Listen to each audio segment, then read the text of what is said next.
Hello, very good morning. ലോകമെമ്പാടുമുള്ള മലയാളികൾക്ക് ഒരു നല്ല സുപ്രഭാതം നേർന്നുകൊണ്ട് ഇന്നത്തെ മോർണിംഗ് വാക്ക് നമ്മൾ ആരംഭിക്കുകയാണ്. 24-ന്റെ വാർത്തോദയത്തിലേക്ക്. വാർത്തകൾ സംഭവിക്കാൻ പോകുന്ന സമയത്തേക്ക് എല്ലാ പ്രേക്ഷകർക്കും സ്വാഗതം. അപ്പോ പ്രജൻ സാധാരണ നമ്മൾ കേട്ടിട്ടുണ്ട് യാത്രയായി സൂര്യാംബരം എന്നുള്ള പാട്ട് അല്ലെ. പക്ഷെ ഇപ്പോ ചന്ദ്രൻ യാത്രയാവുകയാണ് കഴിഞ്ഞ ദിവസത്തെ പോലെ തന്നെ. അപ്പോ ചന്ദ്രന്റെ യാത്ര അവസാനിച്ച് ഒരു പുലർക്കാലം തുടങ്ങിയാണ്. എല്ലാ പ്രിയപ്പെട്ട പ്രേക്ഷകർക്കും എന്റെ മാനസിക ശാരീരികാരോഗ്യം എന്റെ മാത്രം ഉത്തരവാദിത്തമാണെന്ന മുദ്രാവാക്യത്തോടുകൂടി നമ്മുടെ യാത്രാ നടപ്പ്, അപ്പൊ യാത്രകൾ, മനോഹരമായ കാഴ്ചകൾ, നമ്മുടെ ചുറ്റും കാണുന്ന ആൾക്കാരുള്ള സംവാദങ്ങൾ, ഇതൊക്കെയായിട്ട് നമ്മൾ മുന്നോട്ട് പോവുകയാണ്. ഒരു സൂപ്പർ പ്രഭാതം ആശംസിക്കുന്നു. ഇന്ന് ഡിസംബർ 20 2024 വെള്ളിയാഴ്ചയാണ്. മലയാളം നോക്കുകയാണെങ്കിൽ കൊല്ലവർഷം 1200 ധനു 5-ാം തീയതിയാണ്. അപ്പോ ഒരു വീക്കെൻഡിലേക്ക് നമ്മൾ പോകുന്നു. അതിന്റെ ആലസ്യം എന്ന് പറയുമ്പോൾ വെള്ളിയാഴ്ച ആകുമ്പോൾ എല്ലാവർക്കും ഒരു ഉഷാറാണ്. കാരണം ഇനിയുള്ളത് വീക്കെൻഡാണ്. അപ്പൊ ആ ഒരു എനർജി എക്സ്ട്രാ ഉണ്ടാവും. അപ്പൊ എല്ലാ ദിവസവും എനർജി വേണം. അങ്ങനെ നല്ല ഊർജത്തോടു കൂടി, വർദ്ധിത വീര്യത്തോടുകൂടി, ഡബിൾ എനർജിയോടുകൂടെ. അപ്പോ SKN വർദ്ധിത വീര്യം ഉപയോഗിച്ച് നമുക്ക് ഡബിൾ എനർജിയോടുകൂടെ മോർണിംഗ് വാക്കിലേക്ക് എല്ലാ പ്രിയപ്പെട്ട പ്രേക്ഷകർക്കും സ്വാഗതം. നമ്മൾ റെഡിയാണ് നടക്കാൻ. നിങ്ങൾ എത്ര പേർ റെഡിയാണെന്ന് അറിയിക്കുക. കമന്റ് ബോക്സ് ലൈവായി തുടങ്ങുക. അപ്പോൾ അതെല്ലാം പോകെ നമുക്ക് പരിശോധിക്കാം.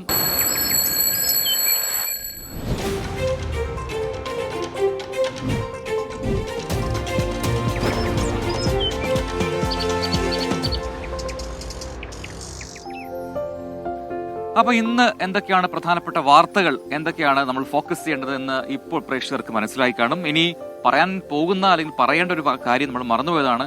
ഇന്ന് മോർണിംഗ് വാക്കിന് നമ്മൾ എവിടെയാണ് എത്തിയിട്ടുള്ളത് എന്നുള്ളതാണ്. ഒരു പക്ഷെ കൊച്ചിയിലൊക്കെ കറങ്ങാൻ വേണ്ടി വന്ന ആൾക്കാർ, അല്ലെങ്കിൽ ഇവിടെയുള്ള ആൾക്കാർ തന്നെ എന്നും തെരഞ്ഞെടുക്കുന്ന ഒരു സ്ഥലത്താണ് നമ്മളിപ്പോൾ ഉള്ളത്.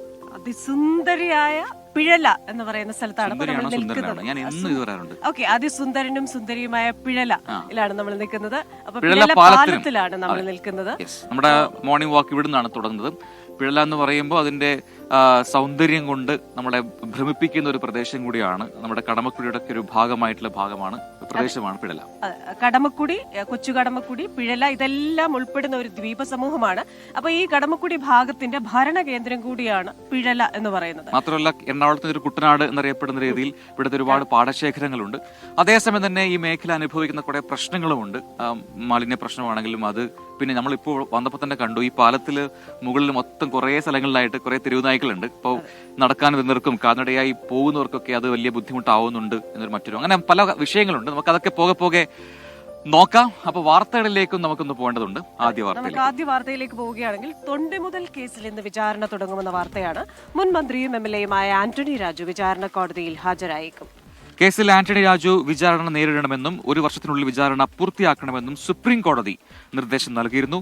കോടതിയുടെ പരിഗണനയിലുണ്ടായിരുന്ന തൊണ്ടിമുതലിൽ കൃത്രിമം കാണിച്ച് പ്രതിയെ അന്ന് അഡ്വക്കേറ്റ് ആയിരുന്ന ആന്റണി രാജു രക്ഷപ്പെടുത്തി എന്നാണ് ഈ കേസ്.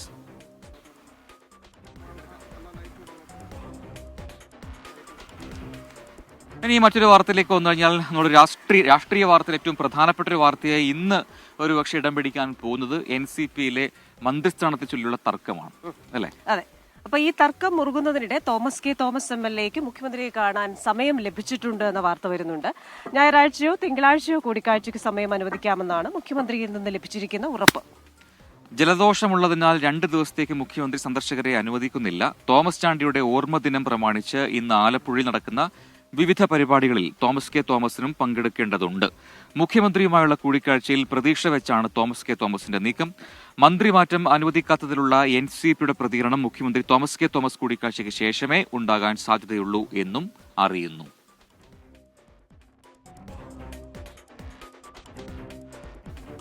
CPIM-ന്റെ ജില്ലാ സമ്മേളന വാർത്തയിലേക്കാണ്. തിരുവനന്തപുരം ജില്ലാ സമ്മേളനം ഇന്ന് കോവളത്ത് ആരംഭിക്കുകയാണ്. ജില്ലാ സമ്മേളനത്തിന് തുടക്കം കുറിച്ച് പൊതുസമ്മേളന നഗരിയിൽ ഇന്ന് പതാക ഉയർത്തും. നാളെ ആരംഭിക്കുന്ന പ്രതിനിധി സമ്മേളനം പോളിറ്റ് ബ്യൂറോ അംഗം MA ബേബി ഉദ്ഘാടനം ചെയ്യും.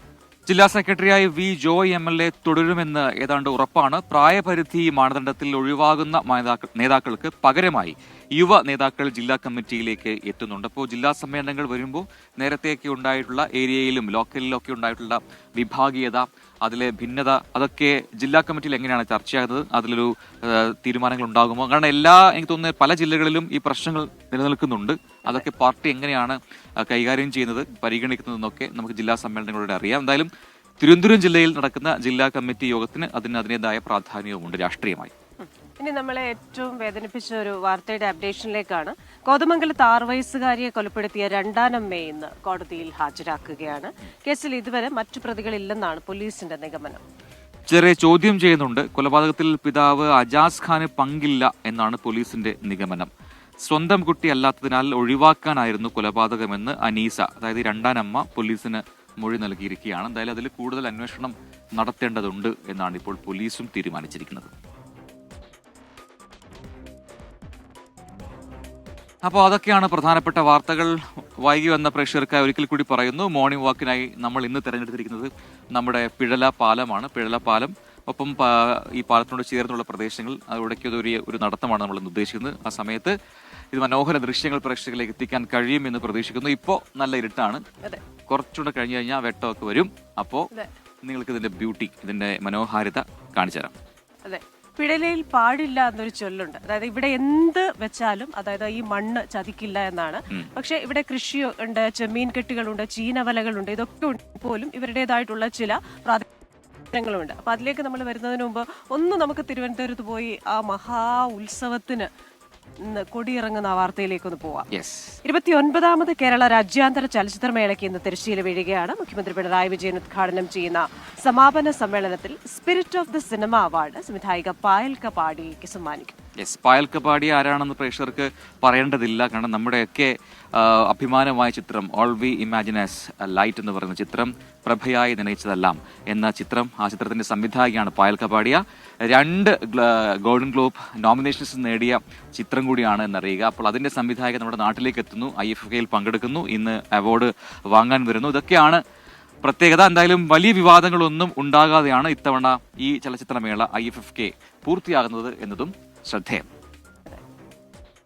തലസ്ഥാന നഗരിയിൽ കഴിഞ്ഞ 8 ദിവസം നീണ്ടുനിന്ന സിനിമയുടെ ഉത്സവത്തിന് ഇന്ന് സമാപനം. മുൻവർഷങ്ങളെ അപേക്ഷിച്ച് പരാതികൾ കുറവായിരുന്ന ചലച്ചിത്രമേള എന്നതാണ് ഇത്തവണത്തെ പ്രത്യേകത. വിഖ്യാത സംവിധായിക ആൻ ഹുയി, ഇന്ത്യൻ ചലച്ചിത്ര ഇതിഹാസം ഷബാന ആസ്മി തുടങ്ങിയവരെ മേളയുടെ ഭാഗമാക്കാനായതും നേട്ടം. ഇന്ന് വൈകുന്നേരം 6-ന് നിശാഗന്ധിയിൽ നടക്കുന്ന സമാപന സമ്മേളനം മുഖ്യമന്ത്രി പിണറായി വിജയൻ ഉദ്ഘാടനം ചെയ്യും. സുവർണ ചകോരം, രജത ചകോരം, KR Mohanan endowment, FIPRESCI, NETPAC പുരസ്കാരങ്ങൾ എന്നിവയും വിതരണം ചെയ്യും. അർമേനിയൻ ചലച്ചിത്ര ലോകത്തിന് ആദരവർപ്പിച്ച ഇത്തവണത്തെ മേളയിൽ അർമേനിയൻ സംവിധായകരായ സെർജി അവേദികൻ, നോറ അർമാനി എന്നിവരെ ആദരിക്കും. പോളിംഗിലൂടെ തെരഞ്ഞെടുത്ത മികച്ച പ്രേക്ഷക ചിത്രത്തിനുള്ള പുരസ്കാരവും സമ്മാനിക്കും. മികച്ച ചിത്രത്തിനുള്ള സുവർണ ചകോരത്തിന് അർഹമാകുന്ന സിനിമയ്ക്ക് 20 ലക്ഷം രൂപയും, രജത ചകോരത്തിന് അർഹമാവുന്ന ചിത്രത്തിന്റെ സംവിധായകന് 4 ലക്ഷം രൂപയും ലഭിക്കും. സമാപന ചടങ്ങിന്റെ ഭാഗമായി സുവർണ ചകോരം നേടിയ ചിത്രം നിശാഗന്ധിയിൽ പ്രദർശിപ്പിക്കും. 24 തിരുവനന്തപുരം. അപ്പോൾ അതാണ് IFFK ഇന്ന് പൂർത്തിയാകുമ്പോൾ, ഇന്ന് IFFK തിരശ്ശീല വീഴുമ്പോൾ നമ്മൾ നേരത്തെ പറഞ്ഞ കാര്യം.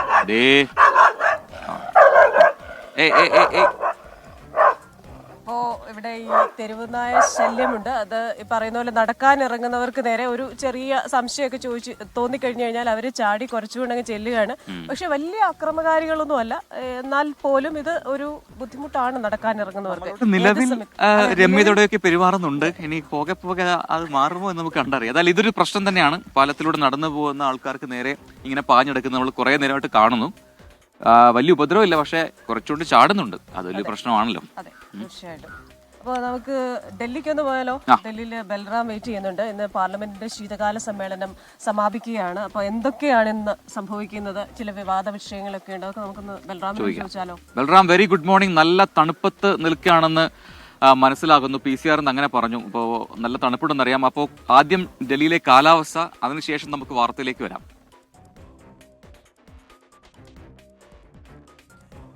Very good morning Prajin, Christina.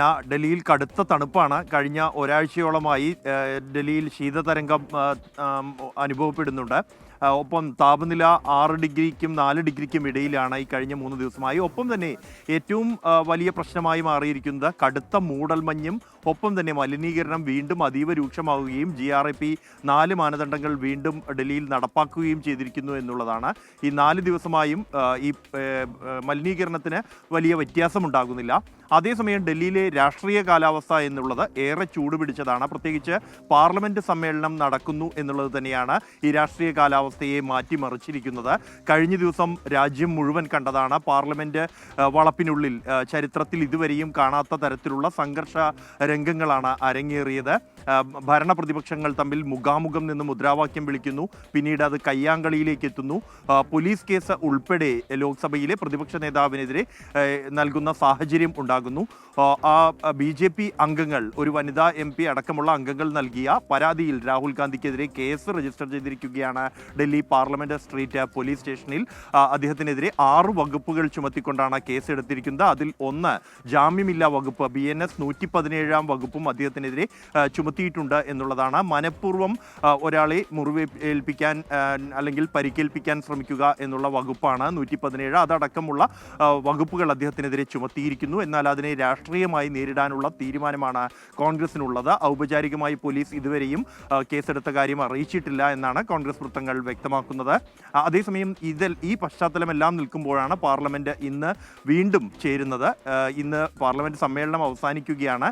ഈ പ്രശ്നങ്ങളെല്ലാം സഭയിൽ പ്രതിഫലിക്കും എന്ന് ഉറപ്പാണ്. അംബേദ്കറിനെതിരായി അമിത്ഷായുടെ വിവാദ പരാമർശം, ഇക്കാര്യത്തിലുള്ള പ്രതിഷേധങ്ങൾക്കൊപ്പം തന്നെ രാഹുൽ ഗാന്ധിക്കെതിരെ കേസെടുത്തത് അടക്കമുള്ള കാര്യങ്ങൾ ചൂണ്ടിക്കാണിച്ചാകും ഇരു സഭകളിലും പ്രതിപക്ഷം രംഗത്തെത്തുക എന്ന് ഉറപ്പാണ്. ഈ ഭരണപക്ഷവും അത് നേരിടാൻ തയ്യാറായി തന്നെയാണ്. കഴിഞ്ഞ ദിവസവും അത് വ്യക്തമാക്കിയിരുന്നു. കാരണം ഭരണപക്ഷത്തിൻ്റെ അംഗങ്ങളെ രാഹുൽ ഗാന്ധി നേരിട്ട് തന്നെ കായികമായി ആക്രമിച്ചു എന്ന ആരോപണം ഉയർന്നു നിൽക്കുന്നു. ഇത് സഭയ്ക്കുള്ളിലും BJP അംഗങ്ങളും NDA അംഗങ്ങളും ഉന്നയിക്കും എന്ന് ഉറപ്പാണ്. ഇന്നലെ തന്നെ രാജ്യസഭയിൽ അത്തരത്തിൽ ഉന്നയിച്ചിരുന്നു. ഈ പുതിയ പശ്ചാത്തലത്തിൽ കൂടുതൽ സംഘർഷഭരിതമായി സഭാരംഗങ്ങൾ ഉണ്ടാകും എന്ന് തന്നെയാണ് പ്രതീക്ഷിക്കുന്നത്. പ്രജിൻ ക്രിസ്റ്റീന. ശരി ബൽറാം, നല്ലൊരു ദിവസം ആശംസിക്കുന്നു. അപ്പോൾ ബൽറാം അവിടെ തണുപ്പിന്റെ കാര്യം പറഞ്ഞപ്പോഴാണ് ഇന്നലെ നമ്മുടെ കാർഡ് ഇട്ടപ്പോൾ, മോർണിംഗ് വാക്കിന്റെ കാർഡ് ഇൻസ്റ്റഗ്രാമിൽ ഇട്ടപ്പോൾ ദിലീപ് PC നമ്മുടെ മലബാർ വാലി വന്നിട്ട് പറഞ്ഞു, നല്ല തണുപ്പുണ്ട്, നിങ്ങൾ രണ്ടുപേരും ഓരോ തൊപ്പി വെക്കുന്നത് നല്ലതാണെന്ന്. തണുപ്പുണ്ട് ദിലീപ്, പക്ഷേ ഈ പറയുന്നത് പോലെ നമ്മൾ ഈ തണുപ്പൊന്നും നമുക്ക് പ്രശ്നമായിട്ട് തോന്നുന്നില്ല അല്ലേ? നിങ്ങളോടൊപ്പം ഉള്ള യാത്രയായതുകൊണ്ട് വളരെ സന്തോഷത്തോടു കൂടിയാണ് നമ്മളത് പോകുന്നത്. അതെ, നമ്മളോട് സ്നേഹത്തോട് പറഞ്ഞു കേട്ടോ, നമുക്ക് എന്താണ് പറയാ, തണുപ്പൊന്നും പിടിക്കാതിരിക്കാൻ പറഞ്ഞതാണ്. അതിൽ വളരെ സന്തോഷം. കാരണം അവിടെ വന്ന് അങ്ങനെ ഒരു കമന്റ് ചെയ്യണമെങ്കിൽ പ്രേക്ഷകരുടെ ആ ഒരു കരുതൽ. നമുക്ക് അടുത്ത വാർത്തയിലേക്ക് പോകാം. ഒരു സുപ്രധാനപ്പെട്ട കോടതി വിധി പ്രതീക്ഷിക്കുന്ന ദിവസമാണെന്ന് പറഞ്ഞിരുന്നത് 11 വർഷങ്ങൾക്ക് മുൻപ് ഇടുക്കി കുമളിയിലുണ്ടായ ഒരു സംഭവമാണ്. ഷെഫീഖ് എന്ന് പറയുന്ന 5 വയസ്സുകാരനെ ക്രൂരമായി കൊലപ്പെടുത്താൻ ശ്രമിച്ച കേസുമായി ബന്ധപ്പെട്ട സുപ്രധാനമായ വിധി ഇന്ന് കോടതിയിൽ നിന്ന് വരാൻ പോവുകയാണ്. അപ്പോൾ ഷെഫീഖിന്റെ പിതാവ് ഷെരീഫ്, രണ്ടാനമ്മ അലീഷ എന്നിവരാണ് ഈ കേസിലെ 1ഉം 2ഉം പ്രതികൾ. തൊടുപുഴ സെഷൻസ് കോടതിയാണ് കേസിൽ വിധി പറയുക. കൊടും ക്രൂരതകൾക്കിരയായ 5 വയസ്സുകാരൻ ഷെഫീഖിനെ 2013 ജൂലൈ 15-നാണ് കട്ടപ്പന സെന്റ് ജോൺസ് ആശുപത്രിയിൽ എത്തിച്ചത്. പട്ടിണി കിടന്ന് എല്ലും തോലുമായ ശരീരം. ഓടിക്കളിച്ചപ്പോൾ വീണു പരിക്കേറ്റെന്നാണ് പിതാവ് ഷെരീഫ് ഡോക്ടറോട് പറഞ്ഞത്. ഷെഫീഖിന് മർദ്ദനമേറ്റെന്ന ഒറ്റനോട്ടത്തിൽ ഡോക്ടർക്ക് മനസ്സിലായതോടെ മലയാളി മനസാക്ഷിയെ ഞെട്ടിച്ച ക്രൂരത പുറം ലോകം അറിഞ്ഞു. തലച്ചോറിന്റെ പ്രവർത്തനം 75% നിലച്ചതും തുടർച്ചയായി ഉണ്ടായ അപസ്മാരവും ഷെഫീഖിന്റെ നില ഗുരുതരമാക്കി. വർഷങ്ങൾ നീണ്ട ചികിത്സയ്ക്കു ശേഷം ജീവൻ തിരിച്ചുപിടിച്ചു. എന്നാൽ തലച്ചോറിനേറ്റ പരിക്ക് കുട്ടിയുടെ മാനസിക വളർച്ചയെ ബാധിച്ചു. കുമളി പോലീസ് 2013 രജിസ്റ്റർ ചെയ്ത കേസിൽ 2022 വാദം തുടങ്ങി. ചികിത്സാ പിഴവാണ് കുട്ടിയുടെ അവസ്ഥയ്ക്ക് കാരണമെന്ന് പ്രതിഭാഗം വാദിച്ചെങ്കിലും സാഹചര്യ തെളിവുകളും മെഡിക്കൽ റിപ്പോർട്ടും നിർണായകമായി. വധശ്രമം, ക്രൂരമർദ്ദനം, പൊള്ളലേൽപ്പിക്കൽ തുടങ്ങി 10 വർഷം വരെ ശിക്ഷ ലഭിക്കുന്ന വകുപ്പുകളാണ് പ്രതികൾക്കെതിരെ ചുമത്തിയത്. ഷെഫീഖിനെയും സർക്കാർ നിയമിച്ച ആയ രാഗിണിയെയും 2014 തൊടുപുഴ അൽ അഹ്സർ മെഡിക്കൽ കോളേജ് ഏറ്റെടുത്തു. കോടതിയിൽ നിന്ന് നീതി കിട്ടുമെന്ന പ്രതീക്ഷയിലാണ് ആയ രാഗിണി. 24 ഇടുക്കി. ഷെഫീഖിനെ പരിചരിക്കാൻ സർക്കാർ തെരഞ്ഞെടുത്ത രാഗിണി കഴിഞ്ഞ 11 വർഷമായി പോറ്റമ്മയായി ഷെഫീഖിനൊപ്പമുണ്ട്. കഴിഞ്ഞ സെപ്റ്റംബറിൽ സർക്കാർ ജോലി ലഭിച്ചെങ്കിലും ഷെഫീഖിനെ ഉപേക്ഷിച്ച് മറ്റൊരു സ്ഥലത്ത് പോയി ജോലി ചെയ്യാൻ കഴിയില്ലെന്നായിരുന്നു രാഗിണിയുടെ നിർബന്ധം. ഇതോടെ ജോലിക്കാര്യത്തിൽ സർക്കാർ ചില ഇളവുകളും രാഗിണിക്ക് നൽകി. പിതാവിന്റെയും രണ്ടാനമ്മയുടെയും ക്രൂരമർദ്ദനത്തിനിരയായി കട്ടപ്പനയിലെ സ്വകാര്യ ആശുപത്രിയിൽ കഴിഞ്ഞിരുന്ന ഷെഫീഖിനെ ഏറ്റെടുക്കാൻ ആരുമുണ്ടായില്ല. ഇതോടെ ഷെഫീഖിന് ഒരു കെയർടേക്കർ നൽകാൻ സർക്കാർ തീരുമാനിച്ചു. 2013 ഓഗസ്റ്റ് 15-ന് രാഗിണി ആദ്യമായി ഷെഫീഖിനെ കാണാനെത്തി. ആശുപത്രി കിടക്കയിൽ മുറിവുകളുമായി ചലനമറ്റ് കിടന്നിരുന്ന ആ 4 വയസ്സുകാരനെ സംരക്ഷിക്കാൻ രാഗിണി തീരുമാനിച്ചു. ആദ്യം താൽക്കാലിക സംരക്ഷണ ചുമതല. രാഗിണിയുടെ പരിചരണത്തിൽ ഷെഫീഖിൽ ഒരുപാട് മാറ്റങ്ങളുണ്ടായി. വാവച്ചി എന്ന് വിളിച്ച രാഗിണി ഷെഫീഖിന്റെ പോറ്റമ്മയായി. ഷെഫീഖിന് രാഗിണിയും രാഗിണിക്ക് ഷെഫീഖുമില്ലാതെ വയ്യെന്നായി. ഓഗസ്റ്റ് 15-ാം തീയതി രാവിലെ 6 മണിക്ക് ഇറങ്ങാണ്. 6 മണിക്ക് വാവച്ചിന് ICU കയറി ഞാനും എൻ്റെ അപ്പായും ജോസാറും കാണുകയാണ്. അന്നാണ് വാവച്ചിന് ഉമ്മ കൊടുത്തതും അവൻ്റെ മണം എന്താണെന്ന് അറിഞ്ഞതും അവൻ്റെ അവസ്ഥ എന്താണെന്ന് അറിഞ്ഞതുമല്ല. പക്ഷെ ഒരിക്കലും ഓർത്തില്ല ഇത്ര കാലം നീണ്ടുപോകുമെന്നും അങ്ങനെ ഇരിക്കുന്ന ഒരു വ്യക്തി ഇങ്ങനെയായി മാറുമെന്ന് ഒരിക്കലും ഓർത്തിട്ടില്ല. 2014 ഷെഫീഖിനെ തൊടുപുഴ അൽ-അസർ ആശുപത്രി ഏറ്റെടുത്തു. ആശുപത്രിയുടെ 7-ാം നിലയിൽ ഷെഫീഖിന് പ്രത്യേക താമസ സൗകര്യവും തുടർ ചികിത്സയും നൽകി. അവിവാഹിതയായ രാഗിണി അന്നു മുതൽ ഷെഫീഖിനൊപ്പമുണ്ട്. അവനുവേണ്ടി വിവാഹം പോലും വേണ്ടെന്ന് വെച്ചു. ജീവിതാവസാനം വരെ ഷെഫീഖിന് തണലായി ജീവിക്കാനാണ് രാഗിണി ഇന്ന് ആഗ്രഹിക്കുന്നത്. അന്നും ഇന്നും എന്നെയും കൊച്ചിനെയും ചേർത്തതിൻ്റെ നന്ദിയുണ്ട് എല്ലാവർക്കും കേട്ടോ. എല്ലാ മാധ്യമങ്ങൾക്കും, എല്ലാ ചാനലിനും, എല്ലാവർക്കും, പൊതുജനങ്ങൾക്ക്. ഇതിൽ ഒരു കാര്യം എനിക്ക് പറയാനുള്ളത്, ഇത്ര കഴിഞ്ഞിട്ട് നമ്മൾ ഡിസ്ചാർജ് ചെയ്തു, കൊച്ചിനെ എന്നെയും സേഫ് ആക്കണം. എന്നോട് ചോദിച്ചു കൊച്ചിൻ്റെ മരണകാലം വരെ അവൻ്റെ അമ്മയായിട്ട് ജീവിക്കാമെന്നാണ് പറഞ്ഞത്. തൊടുപുഴ സംയോജിത ശിശുവികസന പദ്ധതിയിൽ അറ്റൻഡറായി രാഗിണിയെ നിയമിച്ചുകൊണ്ട് 3 മാസം മുൻപ് സർക്കാർ ഉത്തരവിറക്കി. ഷെഫീഖിനൊപ്പം നിൽക്കുന്ന തരത്തിൽ നിയമന സാധ്യതയുണ്ടെങ്കിൽ മാത്രമേ ജോലിയിൽ പ്രവേശിക്കൂ എന്ന് രാഗിണി പറഞ്ഞു. ഒടുവിൽ സർക്കാർ രാഗിണിയുടെ സ്നേഹത്തിന് മുന്നിൽ കീഴടങ്ങി. ജോലിക്കാര്യത്തിൽ ചില ഇളവുകൾ നൽകി. ഷെഫീഖിന്റെ അമ്മയായി അൽ-അസർ ആശുപത്രിയിലെ 7-ാം നിലയിലെ മുറിയിൽ രാഗിണിയുണ്ട്. അതീവ സന്തുഷ്ടയായി. Research desk 24. അപ്പോൾ പ്രിയപ്പെട്ട പ്രേക്ഷകരെ, സമയം 6 മണി കഴിഞ്ഞ് 19 മിനിറ്റ്. കഴിഞ്ഞ ദിവസം സുലൈമാൻ അബ്ദുൽ ഖാദറും രവികുമാറും ഒക്കെ പറഞ്ഞ് നമ്മൾ സമയം പറയുന്നില്ല, അത് നമുക്ക് വലിയ പിശുക്കാണ്. നമ്മുടെ പ്രിയപ്പെട്ട എല്ലാ പ്രേക്ഷകരും ഉണ്ട് കമന്റ് ബോക്സിൽ. Seena Muhammad, Reena Satheesan, Sivaprasad, Albert, Alpha, Malabar valley, Fathima, Pathu, Shalu, Neha, നമ്മുടെ മിനിച്ചേച്ചി, എല്ലാവരും ഉണ്ട്. അപ്പൊ എല്ലാവർക്കും നല്ലൊരു സുപ്രഭാതം നേരുന്നു, നല്ലൊരു ദിനം ആശംസിക്കുകയാണ്. ഇപ്പൊ നമ്മൾ ഏതാണ്ട് വെളിച്ചമൊക്കെ ഇങ്ങനെ വന്നു തുടങ്ങിയിട്ടുണ്ട്. ഇപ്പൊ ഈ പിഴല പാലത്തിൽ മുകളിൽ നിൽക്കുമ്പോൾ ചുറ്റുമുള്ള മനോഹരമായ ദൃശ്യങ്ങൾ ഇപ്പോൾ പ്രേക്ഷകർക്ക് കാണാം. മുകളിൽ എങ്ങോട്ട് നോക്കണമെന്ന് ഒരു കൺഫ്യൂഷൻ അല്ലേ? അതെ, എവിടെ നോക്കിയാലും മനോഹരമായ എന്റെ അമ്മ.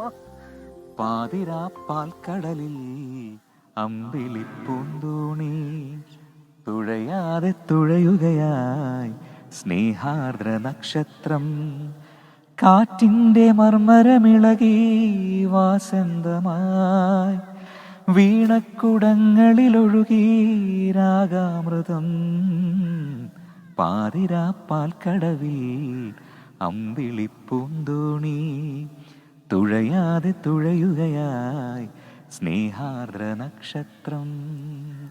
അടിപൊളി പോന്നേ ഉള്ളൂ. അപ്പൊ അമ്പിളി നമ്മളിങ്ങനെ എല്ലാ ദിവസവും ഇപ്പൊ പ്രജിൻ പാട്ടുപാടിയാണ് യാത്ര അയക്കുന്നത്. എന്നിട്ട് പാട്ടുപാടിയ സൂര്യനെ യോഗമല്ലേ? അതെ അതെ അതെ അതെ. നമുക്ക് അടുത്ത വാർത്തയിലേക്ക് വളരെ പെട്ടെന്ന് പോവാം. അതെ അതെ, നമ്മുടെ രാഹുൽ സുരേഷോടൊപ്പം യെസ്, സുമുഖനും സുന്ദരനുമായ ചെറുപ്പക്കാരൻ അവിടെ ഇങ്ങനെ വെയിറ്റ് ചെയ്യാണ്. ചോദ്യപേപ്പർ ചോർച്ചയിൽ ആരോപണ വിധേയരായ MS സൊല്യൂഷൻസ് അധികൃതരെ നോട്ടീസ് നൽകി വിളിപ്പിക്കാൻ ഒരുങ്ങിയിരിക്കുകയാണ് ക്രൈംബ്രാഞ്ച്. വിദ്യാഭ്യാസ വകുപ്പിലെ ഉദ്യോഗസ്ഥരുടെയും നേരത്തെ പരാതി നൽകിയ അധ്യാപകരുടെയും മൊഴിയെടുപ്പ് പൂർത്തിയായതോടെയാണ് നീക്കം. കൂടുതൽ ട്യൂഷൻ സെന്ററുകളും ക്രൈംബ്രാഞ്ച് സംഘത്തിന്റെ അന്വേഷണ പരിധിയിലുണ്ട് എന്നും അറിയുന്നു. രാഹുൽ സുരേഷ് കോഴിക്കോട് നിന്ന് ചേരുന്നു. Rahul, very good morning. ഒരു നല്ല ദിനം ആശംസിക്കുന്നു. അപ്പോൾ ചോദ്യപേപ്പർ ചോർച്ചയുമായി ബന്ധപ്പെട്ടുകൊണ്ടുള്ള അന്വേഷണം അത് ഏത് രീതിയിലാണ്? ഇപ്പോൾ MS സൊല്യൂഷൻസിനെതിരെ കൂടുതൽ ആരോപണങ്ങൾ വരുന്നുണ്ട്. അതിന്റെ അധികൃതരെ വിളിപ്പിക്കാൻ ക്രൈംബ്രാഞ്ച് തീരുമാനിച്ചിട്ടുണ്ട്. അതേസമയം കഴിഞ്ഞ ദിവസവും ചോദ്യം ചോർന്നു എന്ന രീതിയിലുള്ള വാർത്തകളും പുറത്തു വന്നിരുന്നല്ലോ. അപ്പോൾ എങ്ങനെയാണ് അന്വേഷണം മുന്നോട്ട് പോകുന്നത്? Prajin, Christina, very good morning. SSLC പരീക്ഷാ പേപ്പർ ചോർച്ചയുമായി ബന്ധപ്പെട്ട പ്രാഥമിക അന്വേഷണം പരമാവധി വേഗത്തിൽ പൂർത്തിയാക്കാനാണ് ക്രൈംബ്രാഞ്ചിന്റെ നിലവിൽ തീരുമാനം. കാരണം പ്രതിപക്ഷം ഇത് വലിയ രീതിയിൽ രാഷ്ട്രീയ ആയുധമാക്കി മുന്നോട്ട് പോവുകയാണ്. വിവിധ സംഘടനകളുടെ നേതൃത്വത്തിൽ ഓരോ ദിവസവും വലിയ രീതിയിലുള്ള പ്രതിഷേധം ഉണ്ടാവുന്നു. ഇന്നലെ MSFന്റെ ഉൾപ്പെടെയുള്ള പ്രതിഷേധം കോഴിക്കോട് ഉണ്ടായിരുന്നു. അതുകൊണ്ട് പരമാവധി വേഗത്തിൽ പ്രാഥമിക അന്വേഷണം പൂർത്തിയാക്കാനാണ് നിലവിൽ തീരുമാനം. വിദ്യാഭ്യാസ വകുപ്പുമായി ബന്ധപ്പെട്ടും ഇവരുമായി സഹകരിച്ചു എന്ന് പറയുന്ന അധ്യാപകരുടെയും ഉൾപ്പെടെ മൊഴി രേഖപ്പെടുത്തിയിട്ടുണ്ട്. AEOന്റെ ഉൾപ്പെടെ 7 പേരുടെ മൊഴിയാണ് പ്രാഥമിക അന്വേഷണത്തിന്റെ ഭാഗമായി ഇതുവരെ പൂർത്തിയാക്കിയിട്ടുള്ളത്. അടുത്ത ഘട്ടം എന്നോണമാണ് MS സൊല്യൂഷൻ അധികൃതരുടെ മൊഴി രേഖപ്പെടുത്താനുള്ള ഒരു നീക്കത്തിലേക്ക് അന്വേഷണ സംഘം കടക്കുന്നത്. ഉടൻ തന്നെ അവർക്ക് നോട്ടീസ് നൽകുമെന്നാണ് ഈ ഘട്ടത്തിൽ നമ്മൾ അന്വേഷണ സംഘവുമായി ബന്ധപ്പെടുമ്പോൾ നമുക്ക് ലഭ്യമാവുന്ന വിവരം. പ്രജിൻ സൂചിപ്പിച്ച പോലെ തന്നെ ആദ്യഘട്ടത്തിൽ ആരോപണ വിധേയരായി ഒരു പ്രതിഭാഗത്ത് നിൽക്കുന്ന ഒരു ആളുകളാണ് MS സൊല്യൂഷൻ എന്ന് പറയുന്നത്.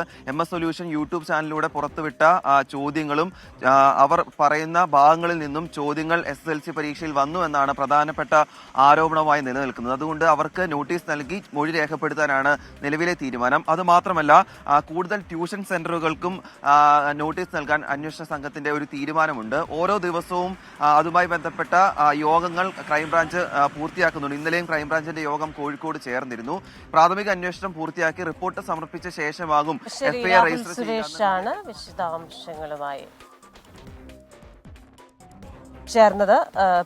പ്രജിന്റെ പാട്ടിനെ അഭിനന്ദിച്ച് ഒരുപാട് സന്ദേശങ്ങൾ വരുന്നുണ്ട്. Athira PK, സുശീലം, Siraj PK, സിന Muhammad. പ്രാർത്ഥന പറഞ്ഞു നമ്മുടെ ഒന്നും കമന്റ് ഒന്നും വായിക്കില്ല, അങ്ങനെ പറയരുത് പ്രാർത്ഥന.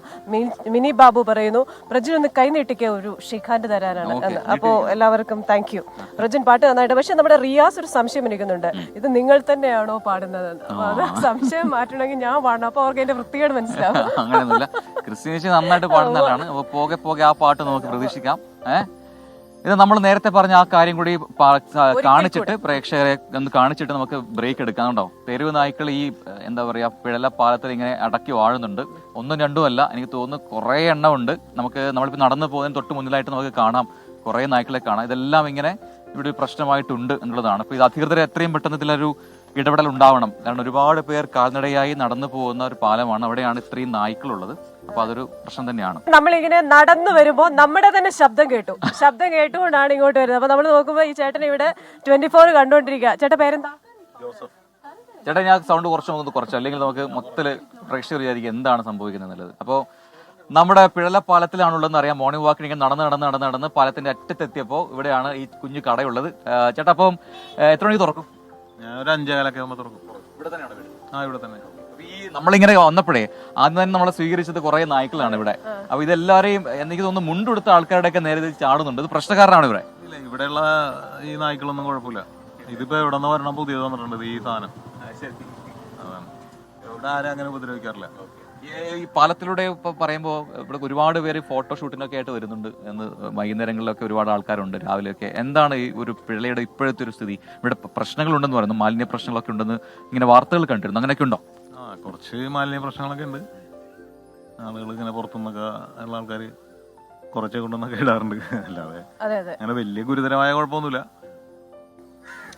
നല്ല ഭംഗിയുള്ള സ്ഥലമാണ്. ഇപ്പൊ ഡെയിലി ഒന്ന് വരാൻ പറ്റുന്ന സ്ഥലമാണ്. അപ്പൊ ചേട്ടാ, കച്ചവടം നടക്കട്ടെ. Thank U. നല്ലൊരു ദിവസം. ഒരുപാട് ആൾക്കാരുണ്ട്, ഡെയിലി വരുന്ന ഒരുപാട് ആൾക്കാരുണ്ട്. അപ്പൊ നല്ലൊരു ദിവസം, നല്ല കച്ചവടം നടക്കട്ടെ. Thank you, bye. നമുക്ക് ചേട്ടൻ വിശേഷങ്ങളൊക്കെ കേട്ടല്ലോ. അപ്പൊ ഇവിടെ ഇവര് പ്രശ്നക്കാരല്ല എന്ന് പറയുന്നുണ്ട്. നമുക്ക് ആദ്യമായിട്ട് നമുക്കറിയില്ല ഏത് സമയത്താണ് അങ്ങനെ ഒരു ഇഷ്യൂ ഉണ്ടാകുക. അപ്പൊ എന്തായാലും അടുത്ത വാർത്തയിലേക്ക് പോവാം അല്ലേ? അത് മറ്റൊരു പ്രശ്നമാണ്. ഈ പാതയോരങ്ങളിലെ അനധികൃത ഫ്ലക്സ് ബോർഡുകൾ സ്ഥാപിച്ച കേസുകളിൽ പിഴ അടയ്ക്കാതെ നിയമലംഘകർ. സർക്കാർ വകുപ്പുകളും സ്ഥാപനങ്ങളും സ്ഥാപിച്ച അനധികൃത ബോർഡുകൾക്ക് 1.94 ലക്ഷം രൂപ പിഴ, 1,94,000 രൂപ. സ്വകാര്യ സ്ഥാപനങ്ങളുടെ അനധികൃത ബോർഡുകൾക്ക് 58.55 ലക്ഷം രൂപ പിഴയും ചുമത്തിയിട്ടുണ്ട്. പിരിഞ്ഞു കിട്ടിയത് 7.19 ലക്ഷം രൂപ മാത്രമാണ്. സർക്കാർ ഹൈക്കോടതിയിൽ സമർപ്പിച്ച റിപ്പോർട്ടിന്റെ പകർപ്പ് 24-ന് ലഭിക്കുകയും ചെയ്തിട്ടുണ്ട്. MG പ്രതീഷാണ് തിരുവനന്തപുരത്ത് നിന്നും കൂടുതൽ വിവരങ്ങളുമായി ചേരുന്നത്. പ്രതീഷ്, അപ്പോ നിയമലംഘനം ശ്രദ്ധയിൽപ്പെടുന്നുണ്ട്, നടപടി ഉണ്ടാകുന്നുണ്ട്, പിഴ ചുമത്തുന്നുണ്ട്. പക്ഷേ ആ പിഴ അടയ്ക്കപ്പെടുന്നില്ല എന്ന് പറയുമ്പോൾ അത് ഗുരുതരമായ പ്രശ്നം തന്നെയാണ്. എന്താണ് ഈ റിപ്പോർട്ടിന്റെ കൂടുതൽ വിവരങ്ങൾ, പ്രതീഷ്?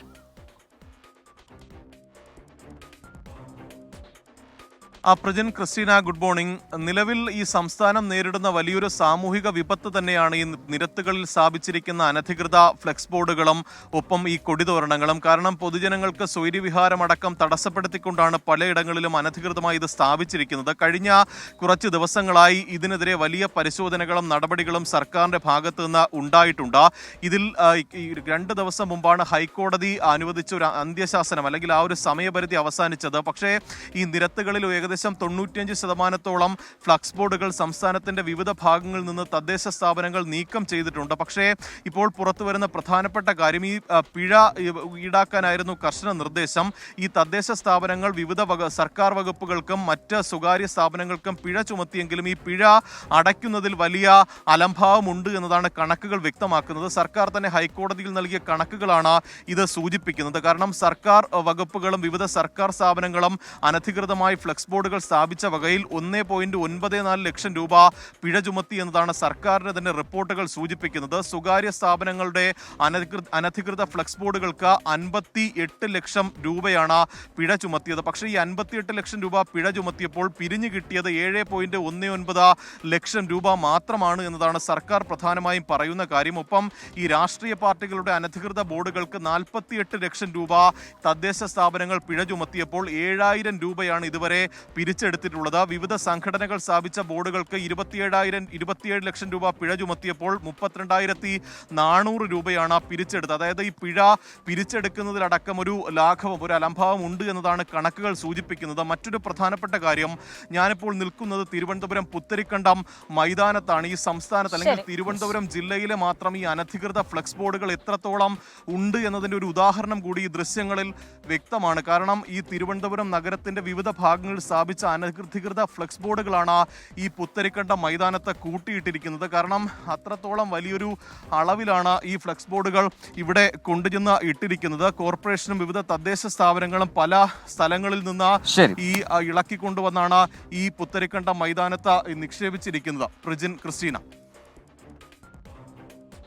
അപ്പോ MG പ്രതീഷാണ് വിവരങ്ങൾ നൽകിയത്. പ്രതീഷ, ഒരു നല്ല ദിവസം ആശംസിക്കുന്നു. പ്രജിന് നമ്മൾ എല്ലാ ദിവസവും സോഷ്യൽ മീഡിയയിൽ അടുത്ത് ാറുണ്ട്. പ്രേക്ഷകർ ആ ഒരു കാർഡ് ശ്രദ്ധിക്കുക. ഇപ്പോൾ നമ്മളോട് നിതീഷ് ആന്റണി അതിന്റെ കമന്റ് ആയിട്ട് പറഞ്ഞിട്ടുണ്ട്, നിങ്ങൾ രാവിലെ വരുന്നത് കടമക്കുടി പഞ്ചായത്തിന്റെ ഭാഗമായ പിഴലയിലാണ്. ഇവിടെ ഒരു പ്രശ്നമുണ്ട്. അതായത് എറണാകുളത്തിന്റെ കുട്ടനാട് എന്നറിയപ്പെടുന്ന കടമക്കുടിയിൽ സ്ഥാപിച്ചിരിക്കുന്ന പൊതു ടോയ്ലറ്റിന്റെ ശോചനീയാവസ്ഥയെക്കുറിച്ച് ഒരു വാർത്ത കൊടുത്തിരുന്നെങ്കിൽ അതിനൊരു പരിഹാരം ഉണ്ടാകുമെന്ന് വിചാരിക്കുന്നു. പറ്റുമെങ്കിൽ സഹായിക്കുക. തീർച്ചയായിട്ടും അതിനാണല്ലോ നമ്മൾ ഇറങ്ങുന്നത്. അപ്പൊ നിങ്ങൾ ഈ കാർഡൊക്കെ കണ്ടിട്ട് അതിന്റെ താഴെ നിങ്ങളുടെ എന്തെങ്കിലും ഇതേപോലെയുള്ള ഒരു ഇഷ്യൂ ഒരു പ്രാദേശികമായി ഉണ്ടെങ്കിൽ അതൊന്ന് പറയുക. നമ്മളത് ശ്രദ്ധിക്കാം. നമ്മളെ കൊണ്ട് പറ്റുന്ന രീതിയിൽ നിങ്ങളെ സഹായിക്കാൻ ശ്രമിക്കാം. അപ്പൊ നിതീഷ് ആന്റണി പറഞ്ഞിരിക്കുന്ന ഈ പ്രശ്നവും നമ്മൾ ശ്രദ്ധിച്ചു. എല്ലാ ദിവസവും നമ്മുടെ സോഷ്യൽ മീഡിയയിൽ ഈ കാർഡ് വരുന്നുണ്ട്. അപ്പൊ കാർഡിന്റെ താഴെ നിങ്ങൾ കമന്റ് ചെയ്യുക. യെസ്, നമുക്കിനി അടുത്തൊരു വാർത്തയിലേക്ക് കൂടി പോവാം. ഒരു രാഷ്ട്രീയ വാർത്തയാണ്. നമ്മളത് കണ്ടതാണ്. കഴിഞ്ഞ ദിവസം രമേശ് ചെന്നിത്തല നടത്തിയൊരു പ്രതികരണം. NSSന്റെ മന്നം ജയന്തി ആഘോഷ വേദിയിലേക്ക് മുഖ്യ പ്രഭാഷകനായി രമേശ് ചെന്നിത്തലയെ ക്ഷണിച്ച കാര്യം പറഞ്ഞതാണ്. അപ്പോൾ അതൊരു മഞ്ഞുരുക്കത്തിന്റെ ഒരു നീക്കമായിട്ടാണ് നമ്മൾ കണ്ടത്. പെട്ടെന്ന് ഞാൻ താഴേക്ക് നോക്കിയതായിരുന്നു. നമ്മുടെ സുഹൃത്തുക്കളായിട്ടുള്ള നമ്മുടെ ഇവിടെ തെരുവുനായ്ക്കളൊക്കെ നമ്മൾ വിടാതെ ഉണ്ട്. നമ്മുടെ അടുത്ത് ഇതൊരു ആക്രമണ സ്വഭാവം ഇല്ല. ബൗൺസേഴ്സ് പോലെ നമ്മളെ സുരക്ഷ ഒരുക്കിക്കൊണ്ടിങ്ങനെ നടക്കുകയാണ്. പക്ഷെ എന്നാൽ ഈ പറയുന്നത് പോലെ ഒരു പ്രശ്നമാണത്. എന്തായാലും നമ്മൾ വാർത്തയിലേക്ക് വരാം. അപ്പോൾ നഷ്ടപ്പെട്ട സാമുദായിക